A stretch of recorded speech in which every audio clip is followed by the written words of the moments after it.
Salut les Beauty Books, c'est Marie et bienvenue sur ma chaîne.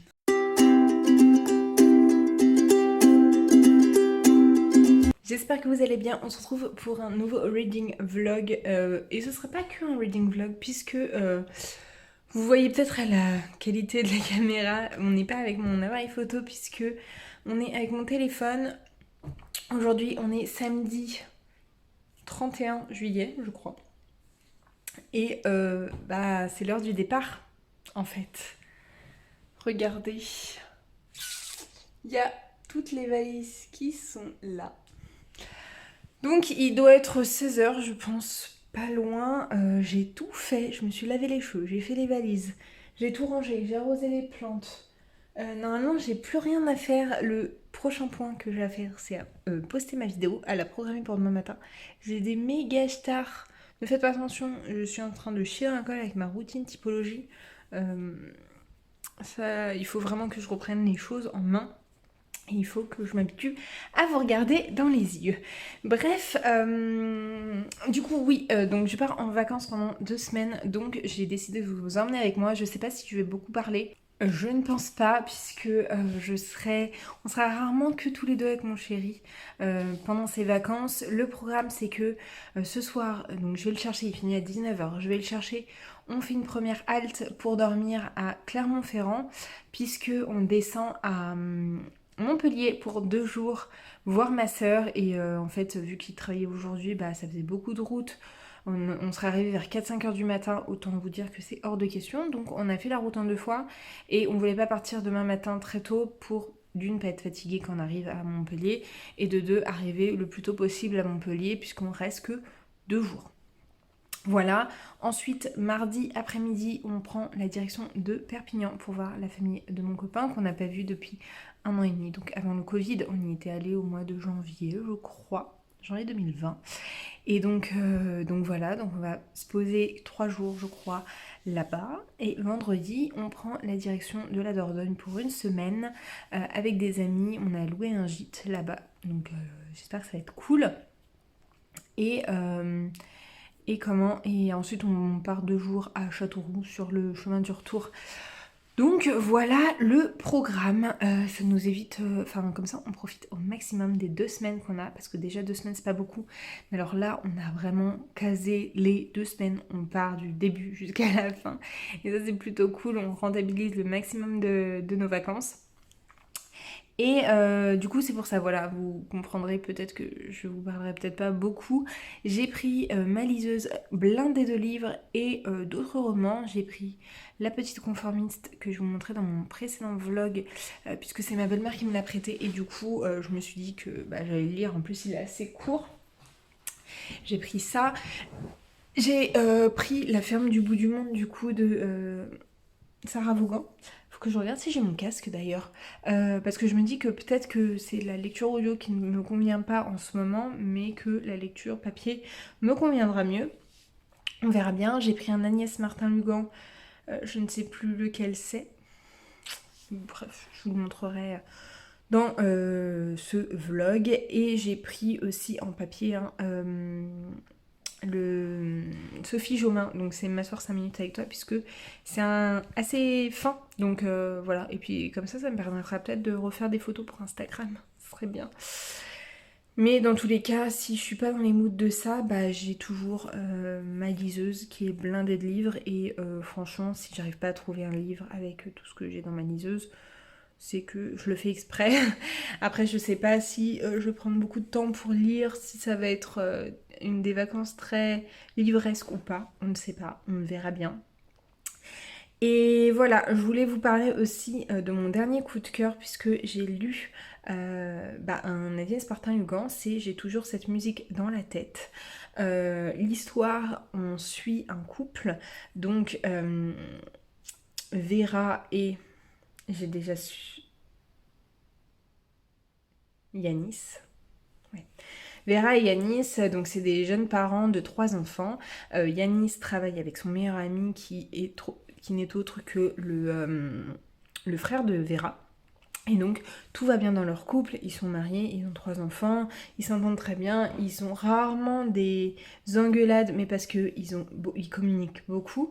Et un jour, Yanis va rencontrer un client et ce client va être hyper hypé par le projet de Yanis, puisqu'ils sont dans le BTP en fait. Yanis est plus en tant qu'architecte, on va dire, un peu à faire les plans, à faire les projets et tout. Et le frère est surtout pour toute la partie administrative, comptabilité, voilà. Et on sent que déjà entre les deux meilleurs amis, ça va plus trop. Le frère Luc bride vachement. Enfin, on sent pas que c'est des associés, on sent vraiment qu'il y a un patron et un mec, et que du coup Yanis est hyper bridé et a l'impression de ne pas pouvoir s'exprimer. Et c'est ce qu'il a l'impression le jour où Luc refuse de participer au projet de Tristan, donc le client en question, sauf que entre temps Yanis est hyper hypé par ce projet. Ils ont vachement sympathisé, ils ont vachement accroché et tout. La femme s'y verra à accrocher avec Tristan et du coup il s'éloigne, donc il pète un plomb et il décide de démissionner, donc il donne sa lettre de démission, il s'embrouille avec son meilleur ami et du coup il se rapproche de ce Tristan en question, mais on se rend compte que Yanis change. Donc, on a rarement son point de vue, mais je trouve qu'on l'a eu au bon moment. Et on sent que Yanis change, qu'il est très préoccupé par son nouveau chantier.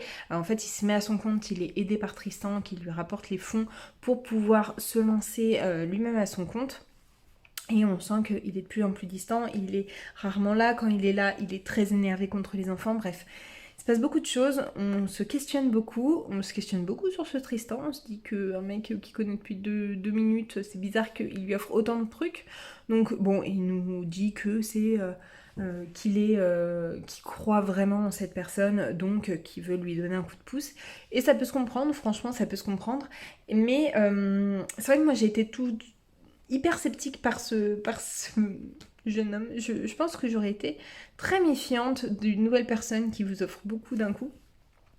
Et j'ai eu un énorme coup de cœur pour ce roman. Franchement, La plume d'Agnès Martin-Lugan. Franchement, si vous avez jamais lu Agnès Martin-Lugan, c'est la saison parfaite là.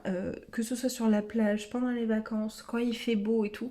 Agnès Martin-Lugan, moi j'adore la lire l'été et le printemps, puisque je trouve que c'est des lectures qui font du bien en fait, avec une histoire des fois hyper forte, hyper dense, hyper lourde et tout, mais plus par les sujets traités que par la plume. La plume est hyper addictive.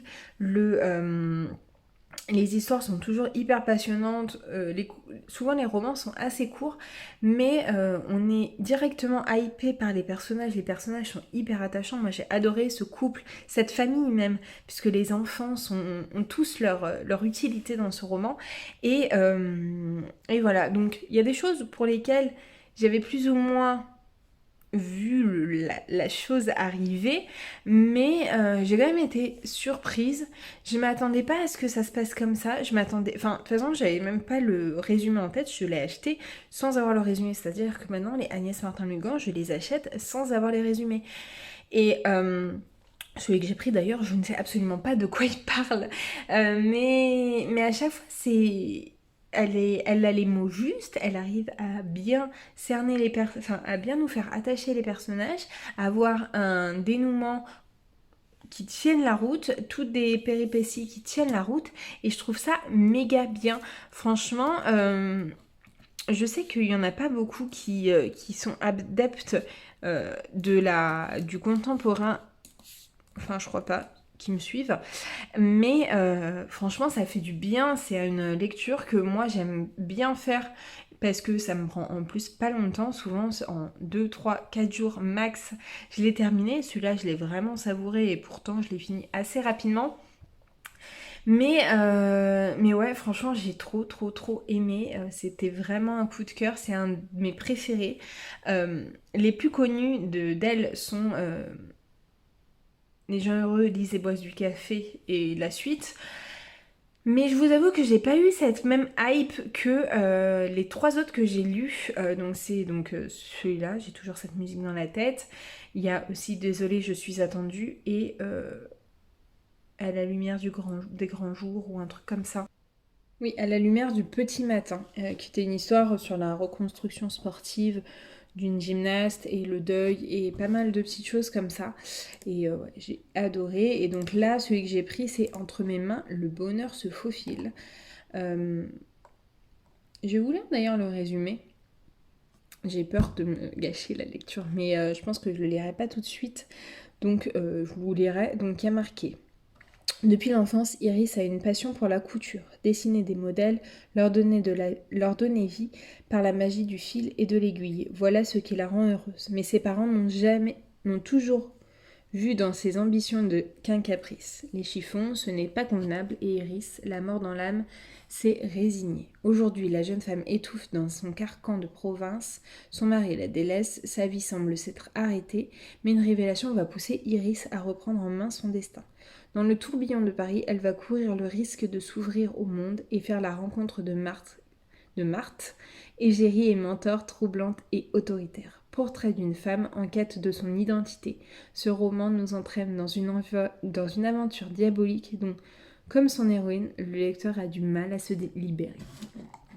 Et il est assez court, il fait 280 pages. Donc voilà. Si, j'ai oublié un roman. Je sais lequel je voulais prendre en plus. Je suis complètement bête, moi. Je viens de tilter sur les romans que j'avais pris et j'ai pensé l'année dernière. Par contre, il va faire nuit, j'ai tout fermé en haut. Parce que normalement, je devais pas y retourner. Oh, ce qui est bien, c'est que ça s'éclaire. Par contre, de quelle couleur il est? Oh, je l'ai trouvé direct. C'est trop bien le téléphone, il se met automatiquement en flash. Hop. Hop là. Normalement, vous n'avez pas eu trop de différence de luminosité. Et oui, celui que j'avais oublié, c'est la suite du roman que j'ai lu l'année dernière, qui était Tarot, Rupture et Confiture. Je crois que c'est ça.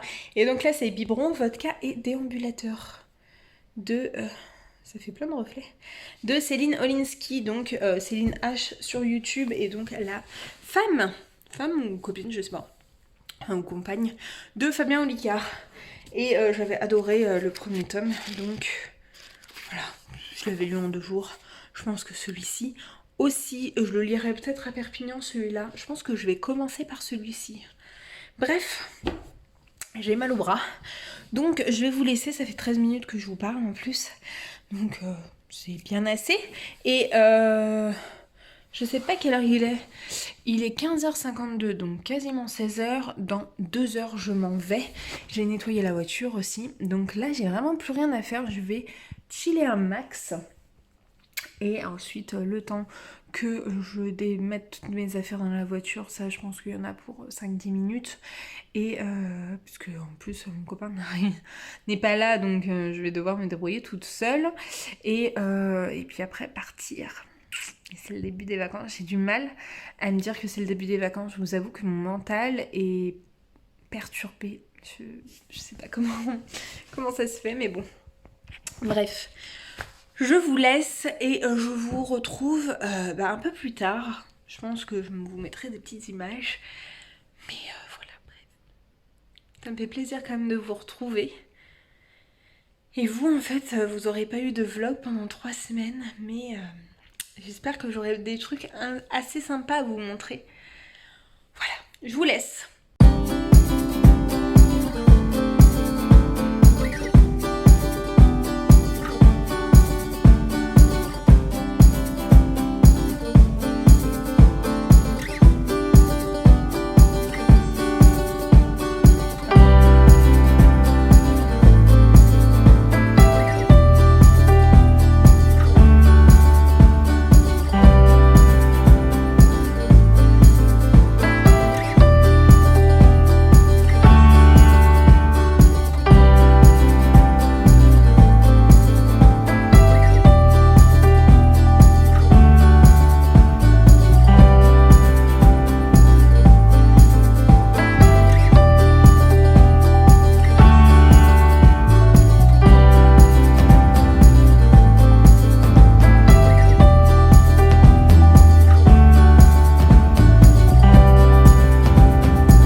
I can't be sad with you.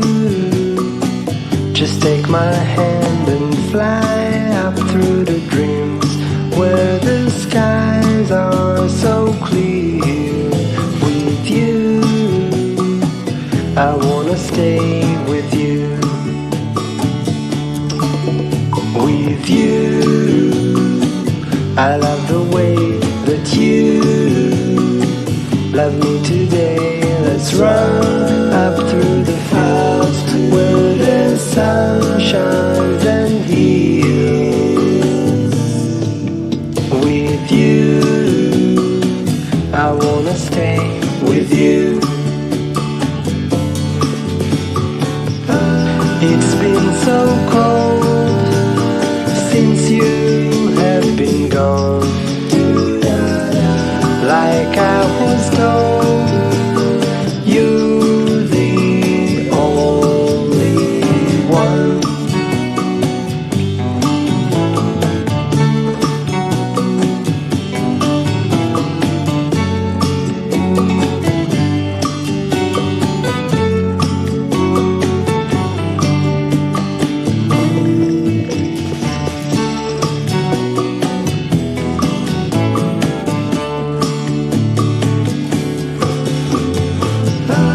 It's been so cold since you have been gone.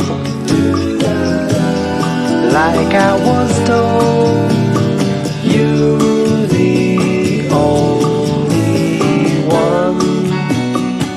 I can't be sad with you.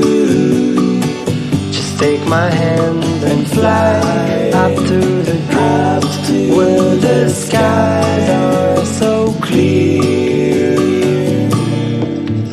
With you, I wanna stay with you. I wanna stay with you. I wanna stay with you.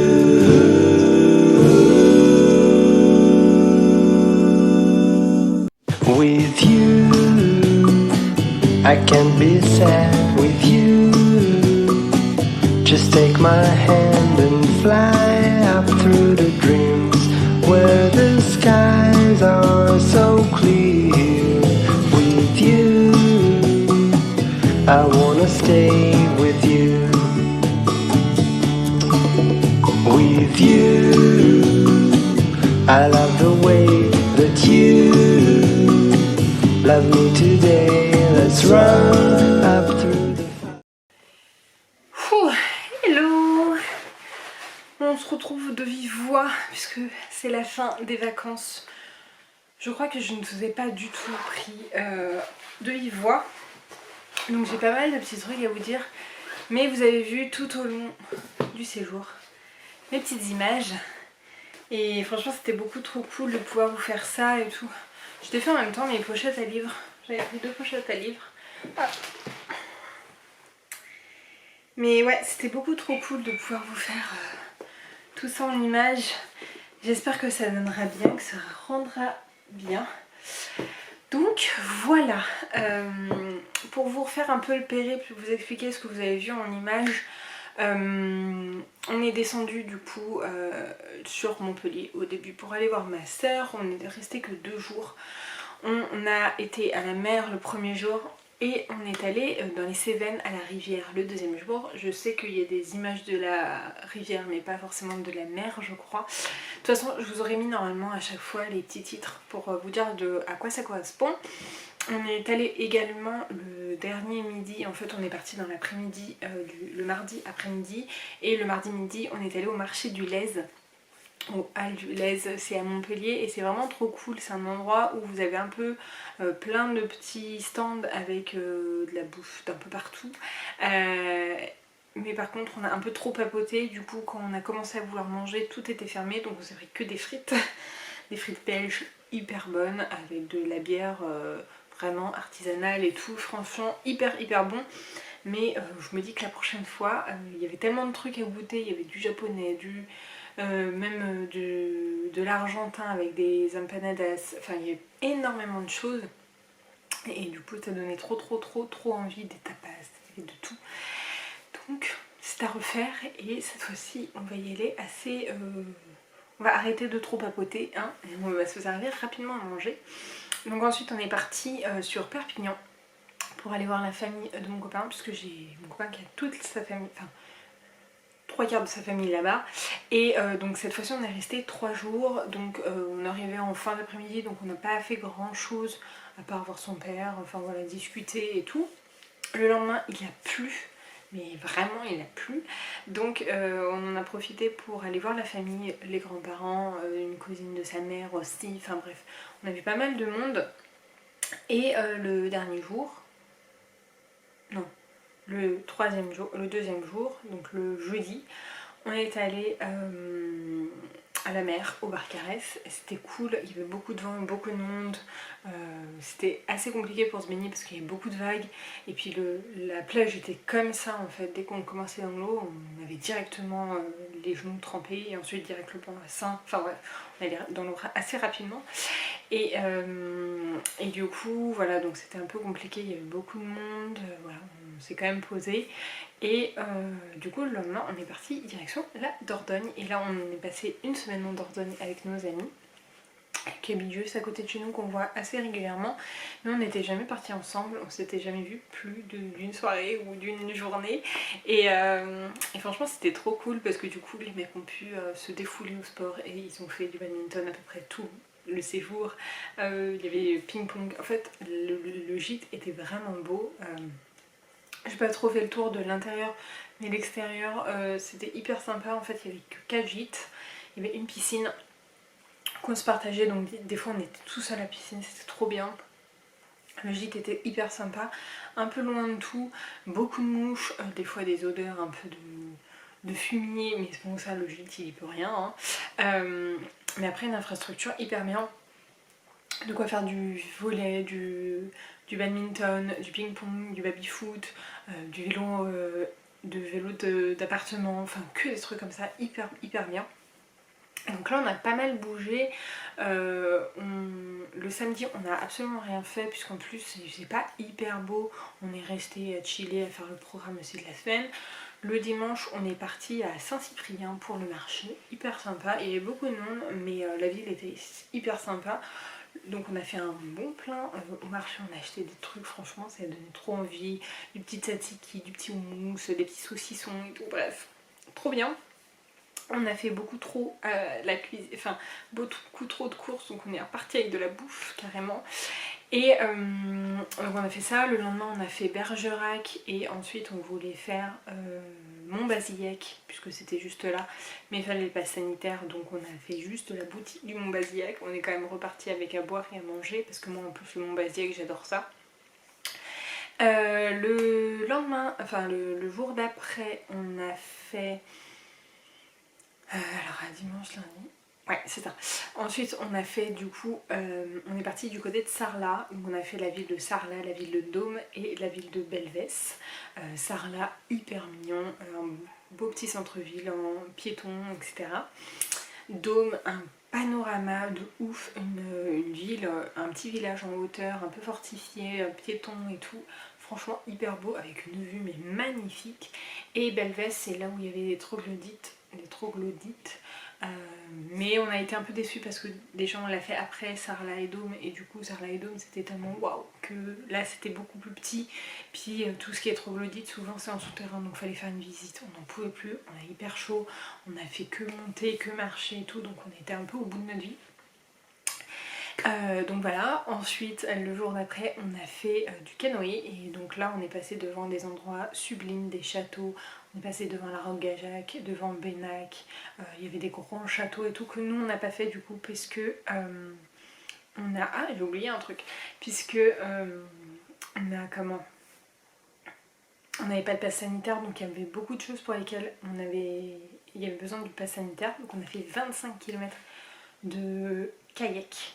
Autant vous dire qu'on n'en pouvait plus, on avait mal au bras et tout, mais je trouvais que c'était pas hyper bien fait, sinon on était obligé de faire les 25 parce qu'en fait sinon il y avait 16 et 9, sauf que 9 bah, on trouvait que c'était pas assez puisque c'était 2 heures je crois, et 16 on passait pas devant les beaux châteaux qu'on voulait absolument voir, du coup bah voilà on s'est un peu fait avoir, mais Mais c'était cool, on a pu faire un pique-nique, on a pris aussi notre temps, on a ragé contre le courant, bref, c'était très très drôle, mais à la fin on était au bout de notre vie, enfin franchement c'était hyper dur.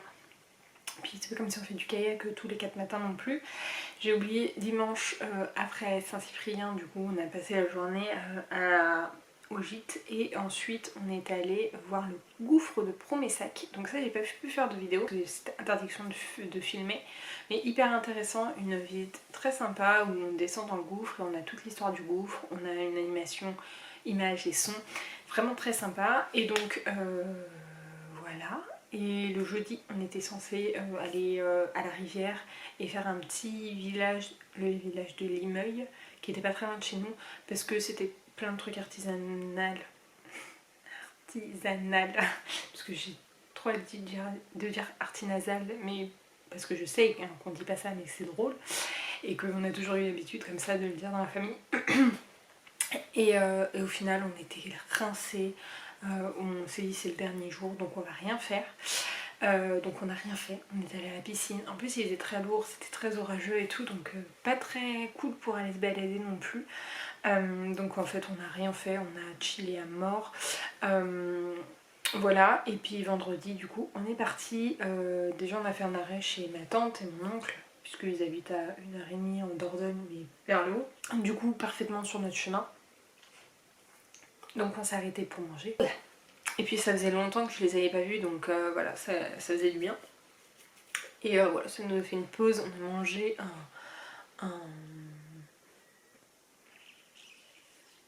une blanquette de veau. Ça faisait une éternité que j'en avais pas mangé, c'était trop bon. Et ensuite on est parti direction Châteauroux, donc on est arrivé dans la soirée, sachant qu'en plus du coup on n'a pas les passes sanitaires, du coup il a fallu trouver de quoi se restaurer, donc on est allé chercher un McDo qu'on a mangé à l'hôtel.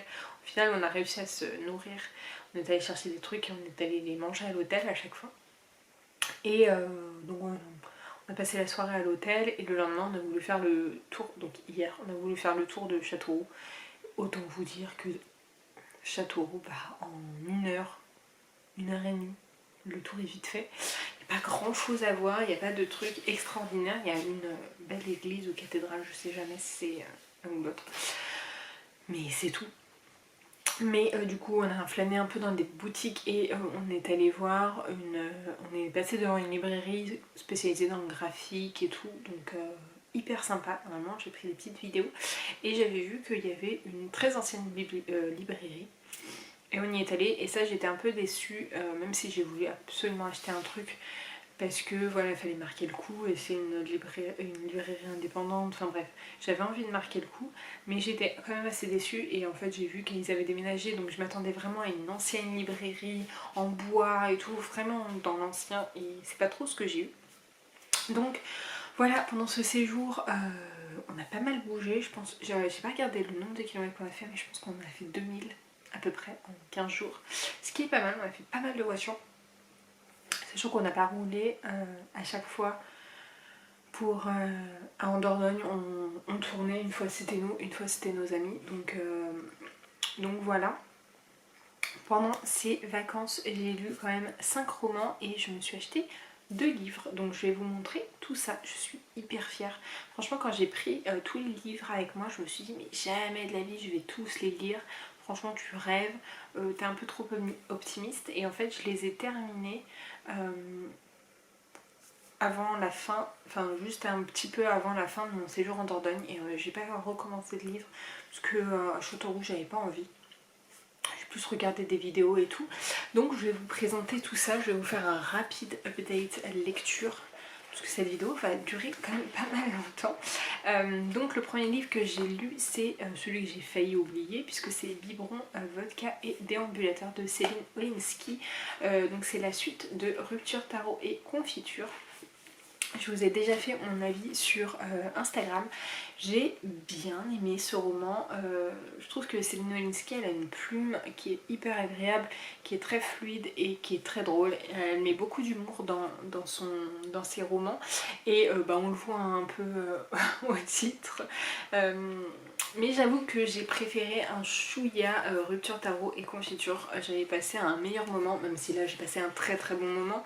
Mais je sais pas, j'avais préféré le côté où Camille stalkait un peu son ex et voulait absolument savoir ce qu'il voulait, ce qu'il faisait et essayer de le reconquérir, je crois. Là, Camille est rangée, elle s'installe en ménage avec son chéri et dans l'immeuble, il y a une vieille dame qui l'embête à mort, qui la fait chier complètement et du coup, ouais, même la vieille complote un peu avec d'autres vieilles de l'immeuble pour qu'elle dégage. Et au final, voilà, elle va devoir un peu se rendre compte, enfin, un peu se... Ah, j'arrive plus à parler. Et du coup, elle va devoir se venger un peu, essayer de faire comprendre à cette bonne femme que c'est pas elle la reine et qu'elle a autant de droits qu'elle, même si elle est locataire, enfin qu'elle a des droits aussi et que bah, elle emménage, donc c'est normal qu'elle fasse du bruit et qu'elle n'a pas à avoir une personne désagréable comme ça. À côté, on a pas mal d'histoires, enfin pas d'histoire entre le couple, mais un franchissement dans le couple qui fait peur à Camille. Samir Ami vient d'avoir un bébé, donc voilà, c'est aussi un changement dans sa vie.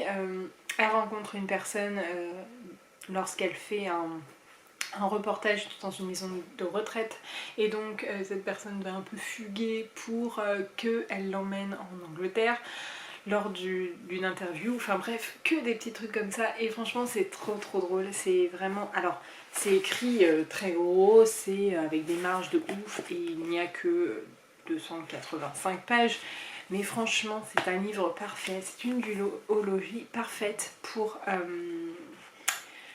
l'été, pour la plage, franchement, je trouve que c'est le meilleur moment pour lire ça. Donc l'autrice Céline Lewinsky, si vous ne la connaissez pas, c'est Céline H sur YouTube, c'est la femme de Fabien Olicard, enfin ou c'est la compagne en tout cas de Fabien Olicard. Et elle m'a dit qu'il y avait un 3e tome qui allait sortir l'an prochain du coup, donc il me tarde. Mais voilà, j'ai passé un très très bon moment. Ensuite, un sujet un peu moins fun, j'ai lu M'asseoir 5 minutes avec toi de Sophie Jaumin. Donc là, on va suivre Claire et Julien, qui sont un couple marié, qui ont une belle vie. Et ils ont une petite fille, enfin jusqu'au jour où ils ont une petite fille et ils se rendent compte qu'elle est différente, qu'elle est autiste. Je sais plus exactement ce qu'elle a. Je sais plus. Mais du coup, c'est cette histoire-là de cette petite fille autiste, donc Pauline, et son père, du jour au lendemain, va s'effacer de sa vie, on va dire. Il va se mettre... Enfin, il va pas s'effacer de sa vie, mais il va quitter Claire, puisqu'il se sent coupable de l'autisme de sa fille et il a du mal à gérer. Donc Claire va se retrouver du jour au lendemain toute seule à devoir gérer sa fille autiste et voilà, être parent célibataire. Elle ne sait pas non plus si son mari ne lui a pas vraiment expliqué s'il la quittait, si c'était une pause, combien de temps il lui fallait, si c'était définitif ou pas. Et du coup ça affecte également la petite fille. Et j'ai trouvé ça hyper touchant. C'est très rare que je lise un roman sur l'autisme, sur le handicap, mais là j'ai trouvé que c'était hyper bien fait. On a vraiment ce sujet, tout est tourné autour de cet enfant, de cet autisme, de ce couple qui est du coup un peu détruit avec cet autisme, alors qu'il ne devrait pas forcément, mais il est expliqué quand même que peu de couples survivent à un handicap d'un enfant, et donc Claire va commencer à aller à des groupes de soutien sur des parents célibataires qui ont des enfants handicapés. Et elle va voir qu'elle n'est pas toute seule en fait, c'est qu'elle peut être aidée et que les gens peuvent l'écouter. Et ouais, c'est hyper beau, je trouve que c'est hyper bien amené, c'est hyper beau, c'est hyper touchant. Et on a envie de savoir comment ça va se finir, si les parents vont se retrouver, si la famille va être reconstruite, comment ça va se passer pour Pauline. Et ouais, j'ai été très très touchée. Je trouve que c'est vraiment un contemporain, la romance, et en millième plan derrière, enfin, vraiment tout est autour de ce handicap, de cette petite fille, et comment on peut faire en sorte qu'elle aille bien et que ce soit le plus important en fait. Et voilà, Sophie Jobin, moi j'aime énormément cette autrice. Je l'avais découvert avec Les Étoiles de Nos Head. J'ai lu ensuite le truc du bruit de l'eau, je sais plus comment ça s'appelle.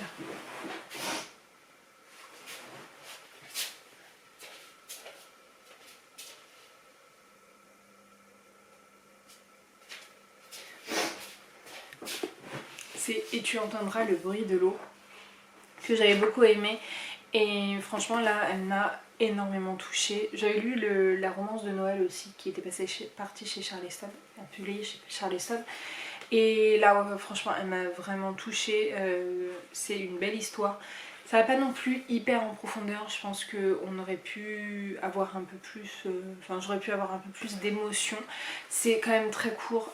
Ça fait 250 pages. Je pense que s'il y avait eu des chapitres en plus, on aurait peut-être pu avoir un peu plus d'émotion.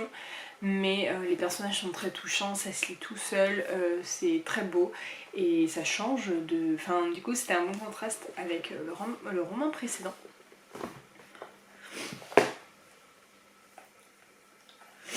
Troisième livre que j'ai lu, ça c'est celui que ma belle-mère m'a prêté et je vous avoue que c'était un petit gros flop. C'est La Petite Conformiste de Ingrid Seyman. Alors, je l'ai terminé ce roman, mais je n'ai pas compris son utilité, j'ai pas compris le but. Donc on va suivre Esther, qui est une enfant avec une famille du jour au lendemain. Enfin, il y a toute la question de la religion, puisque son père est un pied noir juif, mais sa mère, je crois qu'elle a pas trop de religion. Non, mais elle, c'est une secrétaire anticapitaliste. Et du coup, on est dans les années 1970 et on voit cette petite fille évoluer du jour au lendemain à cause de son frère. Elle va être dans une école privée, elle essaye de cacher qu'elle est juive, elle demande à se faire baptiser. Enfin bref, il y a pas mal d'enchaînements de cette histoire, mais j'ai pas compris le réel but de ce roman, je vous avoue. Je vous le dis honnêtement, je n'ai pas compris. À part nous énumérer sa vie et un enchaînement d'actions, j'ai pas tout compris. Et la fin m'a surprise, puisque je m'attendais pas à tout ça en fait. On voit un père assez particulier qui s'invente un peu une vie d'artiste. Sa mère, elle se fait un peu maltraiter, mal parler et souvent sous la colère de son mari. Et je suis pas sûre qu'elle sait se battre, mais son mari s'énerve très souvent, est très impulsif, et du coup la petite fille ne comprend pas pourquoi elle continue à subir ça, à pas divorcer et tout. Et en fait voilà, on comprend un peu plus avec la fin, mais franchement c'est pas un livre que je recommande. Ma belle-mère l'a adoré, il fait moins de 200 pages. Ma belle-mère l'a adoré, mais c'est pas du tout le genre de livre que moi j'aime. J'ai pas compris, en fait pendant ma lecture je ne comprenais pas où l'autrice voulait nous emmener. Alors oui, il peut être bouleversant si on est vraiment attaché, mais j'ai pas été attachée au personnage. Et il y a beaucoup de scènes il y a beaucoup de pages que j'ai lues en diagonale, donc voilà, c'est pas un livre que moi je vous recommande. Après il y en a qui l'ont aimé, donc le mieux c'est de faire votre propre avis. Mais de toute façon je pense qu'en lisant le résumé je serais pas allée vers ce livre. Et voilà, mais comme je l'ai pas acheté, c'était pas mal, c'était pas grave. Quatrième livre que j'ai lu, et là j'ai beaucoup aimé, mais la fin était un peu what the fuck. Et il s'agit d'un Agnès Martin-Lugan, c'est l'été, on lit du Agnès Martin-Lugan, donc c'est Entre mes mains, le bonheur se faufile. Donc là on va suivre Iris, qui est une jeune femme mariée, qui travaille, on ne sait plus trop où, mais elle se fait complètement chier dans son boulot, jusqu'au jour où elle va aller chez ses parents, et en fait elle a comme passion la couture, elle va aller chez ses parents, et son frère va lui avouer que la candidature qu'elle a faite quand elle était jeune pour le post-bac, pour une école de couture, a été acceptée et que ses parents ne l'ont jamais dit, puisque pour elle, enfin pour eux, c'était pas un métier d'avenir, il fallait un truc un peu plus stable, et puis elle allait se marier, donc il fallait qu'elle ait un boulot stable. Et sauf qu'elle, elle s'est toujours fait chier dans son boulot, et sa vraie passion, c'est la couture, donc elle va décider, derrière le dos un peu de tout le monde, de candidater pour cette école de couture qui l'accepte. Et donc elle va se retrouver à devoir partir à 3h, 4h de chez elle, sur Paris, et à suivre pendant 6 mois cette formation de couture. Son mari est complètement contre, dit qu'elle ne va pas l'abandonner, donc il va lui dire bah ouais mais en fait je suis passée à côté de ma vie, laisse-moi 6 mois, après si tu veux, on a des... Enfin, toi tu veux des enfants, tu veux une vie bien rangée, je viendrai faire de la couture dans notre région, mais laisse-moi mes 6 mois de formation. Donc il lui dit ok, elle va se mettre dans une chambre de bonne, enfin bref, la vie parisienne dans un dans un tout petit KGB, et donc elle va commencer sa formation et elle va être repérée par la propriétaire de cet atelier, de cette formation, qui va la prendre sous son aile et qui va lui dire qu'elle a un talent exceptionnel et qu'il faut absolument que elle se fasse connaître. Donc elle lui ouvre toutes les portes des grandes dames. Cette dame, elle a un beau-fils, elle a un fils adoptif qui lui collectionne les maîtresses, donc il va lui amener toutes ses maîtresses pour les coutures et tout, qu'elle lui fait entièrement confiance. Et donc elle va la prendre sous son aile, et on va suivre du coup cette histoire-là de cette Iris qui va s'émanciper de toute sa vie de femme, de femme mariée, qui va apprendre à faire ce qu'elle aime et qui va s'épanouir, sauf que son mari de l'autre côté n'est pas du tout d'accord, a dit bah non, on avait dit 6 mois, dans 6 mois tu reviens, et à côté t'as la propriétaire Marthe qui dit bah dans 6 mois tu vas pas te remettre à faire juste des ourlets, à faire des retouches, tu vaux bien mieux que ça, tu peux être styliste, tu peux avoir un grand avenir. Et puis il y a le beau-fils qui fait un peu du charme, et on comprend qu'il est un peu volage, un peu... qu'il faut pas trop s'en approcher, mais elle s'en approche quand même, hein. Et voilà, je vais m'arrêter là, mais j'ai beaucoup aimé ce roman. Je l'ai lu en une journée, je pense une journée ou deux. Ma copine lisait le nouveau Agnès Martin-Lugan, il lui a fallu une semaine je crois. Elle m'a dit non mais toi, franchement je sais pas comment tu fais pour lire aussi vite, c'est sombre, ah voilà. Et du coup voilà, je l'ai beaucoup aimé, ça fait partie d'un de ceux que j'ai beaucoup aimé. De toute façon, j'ai rarement des déceptions avec Agnès Martin-Lugan. Je suis un tout petit peu mitigée par la fin, par la tournure de la fin. Alors il y a une première partie de fin qui, elle, je m'y attendais à 2000%, je n'étais absolument pas surprise ni rien. Par contre, c'est vrai que la vraie histoire de cette propriétaire, de ce fils adoptif et tout, j'ai trouvé ça un petit peu tiré par les cheveux. Je m'attendais pas du tout à ça, franchement. Je me suis dit que c'était sorti un peu de nulle part et qu'elle aurait pu choisir autre chose. Mais ouais, je vous dirai pas ce à quoi ça m'a fait penser, mais parce que vous comprendrez assez rapidement, mais et que je veux pas spoiler, mais voilà, j'ai beaucoup aimé ce roman, et ça me confirme le fait que j'aime énormément Agnès Martin-Lugan et que je suis trop contente d'avoir enfin sauté le pas de la découvrir. Et ouais, il me tarde de lire ses autres romans parce que j'en ai encore 3-4 à lire. Non, 3. J'en ai 2 encore en poche, et le dernier en grand format que j'attends. En fait, j'attends qu'il sorte en poche à chaque fois. Donc là, j'ai que 2 romans à lire, mais voilà. Et le cinquième livre, pardon, c'est un livre que j'avais déjà commencé, que j'ai lu 50 pages, j'arrivais pas, et je me suis dit je vais le lire en papier. Et je pense que ça ira mieux parce que je le lisais en audio. Je pense que ça ira mieux, et je l'ai dégommé.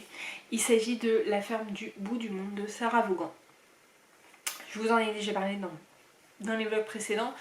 Donc on est sur une double temporalité. D'un côté on a la jeune Lucie qui apprend l'infidélité de son mari, qui fait une faute médicale et donc qui va être mise au repos forcé.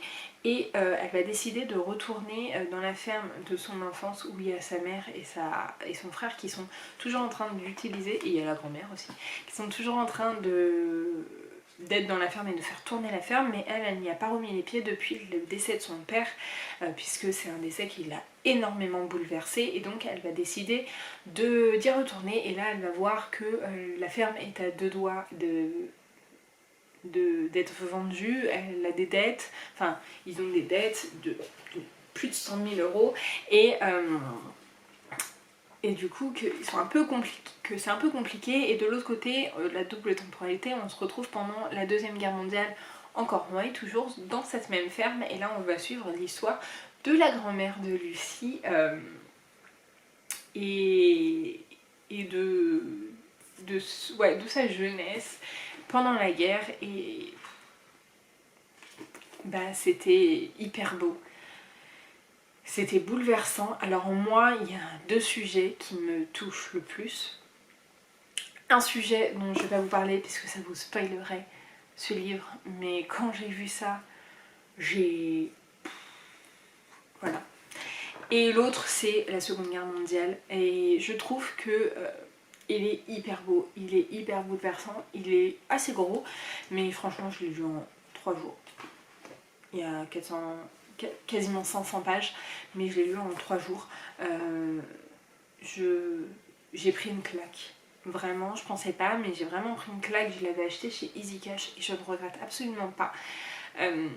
Il est merveilleux ce livre et je vous le conseille à 1000% si vous aimez les contemporains, les contemporains historiques avec une double temporalité comme ça et tout. Et je l'ai trouvé hyper beau, les personnages sont très touchants, il se passe des choses, je m'y attendais vraiment pas.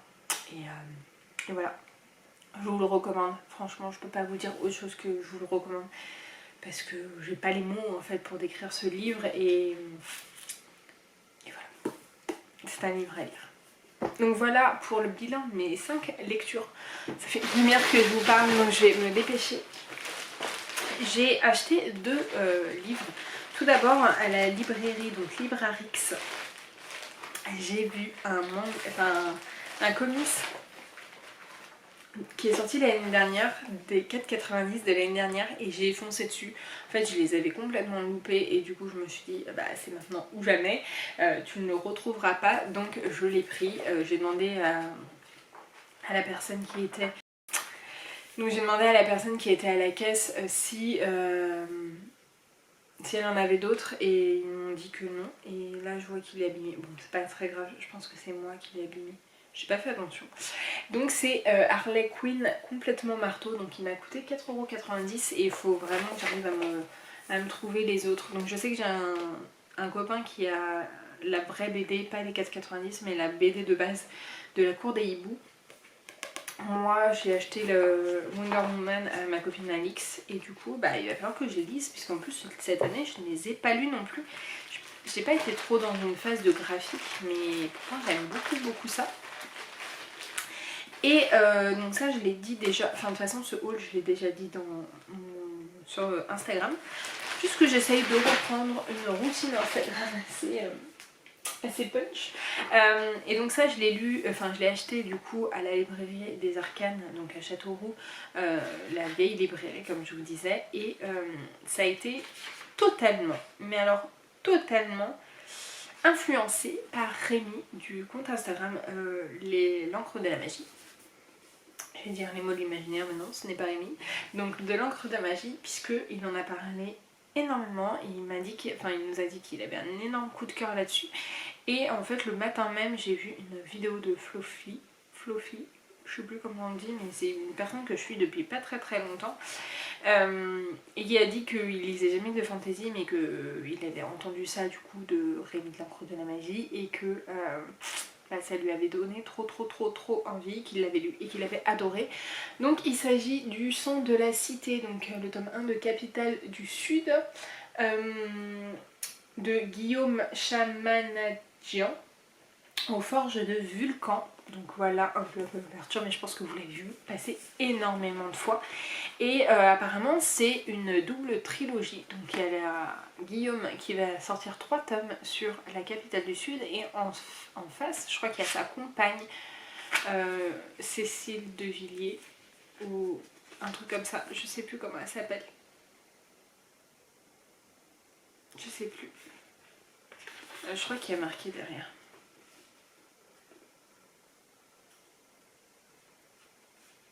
Claire du Vivier, pardon.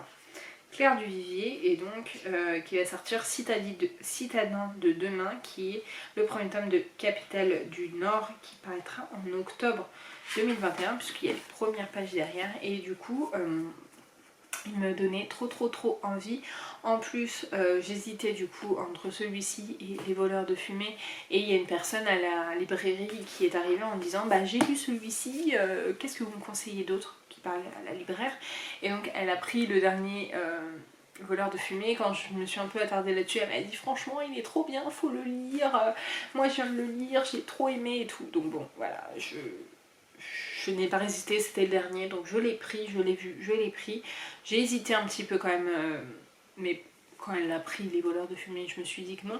Et en plus c'est un auteur français, du coup c'est parfait pour le challenge Cocorico proposé par Camelot, qui sera fait au mois de septembre, mais ça je vous en parlerai dans un prochain vlog.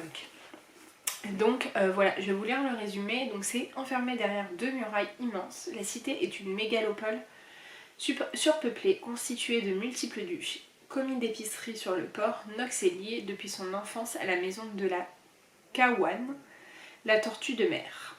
Il partage son temps entre livraison de vins prestigieux et sessions de poésie avec ses amis. Suite à un coup d'éclat, il hérite d'un livre de poésie qui raconte l'origine de la cité. Très vite, Nox se rend compte que le texte fait écho à sa propre histoire. Malgré lui, il se retrouve emporté dans des enjeux politiques qui le dépassent et confronté à la part sombre de sa ville, une cité miroir peuplée de monstres. Donc voilà, j'ai trop hâte. Il n'est pas hyper gros, il fait moins de 400 pages, 394. Donc franchement j'ai trop hâte de le lire, mais j'en entends que du bien. Bref, c'est tout pour ce vlog qui aura duré 1000 ans, je le sais, puisque là j'ai déjà parlé 35 minutes. J'espère qu'il vous aura plu. N'hésitez pas comme d'habitude à le liker, à le commenter, à vous abonner. Je vous mets juste ici pour vous abonner, ici ma dernière vidéo. En attendant une prochaine vidéo, je vous fais de très gros bisous et je vous dis à très bientôt. Ciao!